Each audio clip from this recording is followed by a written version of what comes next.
সহকারী হিসেবে আমি আরো প্রস্তুতি। যেদিন আমি স্বাস্থ্য সহকারী হিসেবে পরিবেশটা সুন্দর হয়ে যাবে, আমার গোছানো থাকবে, আমার খাতা সবকিছু গুরুত্ব নিয়ে আসছেন। আর এই আন্দোলনে তারা আসছেন, আইসিসির এখন আজকে থেকে এখান থেকে এমন একটা শক্তি নিলাম যে আমরা শক্তিশালী মাকে সুস্থ রাখি। মায়ের গর্ভে যখনই শিশু যাচ্ছি তাকে এলসি দিয়ে গুরুত্বপূর্ণ কাজ করি বাংলাদেশ।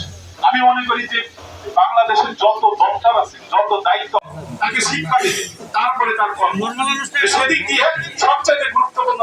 বাচ্চাটা হওয়ার সাথে সাথে আমরা রেজিস্ট্রেশন করে তার সেবা দিচ্ছি, কিনছি সেবা। কাজগুলি প্রায় দাঁড়িয়ে আমাদের একটা গ্রুপ দেয় বাধা দিয়ে টেকনিশিয়ান হতে হবে। এখন আমার বেতন থাকতে 80,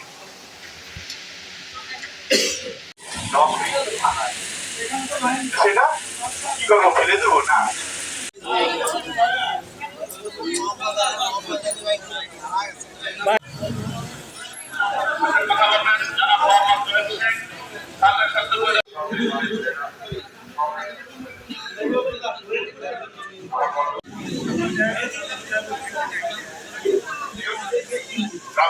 আমি এখানেই সই করে দিই, কিন্তু এটা একটা অফিসিয়াল প্রসেসিং আছে।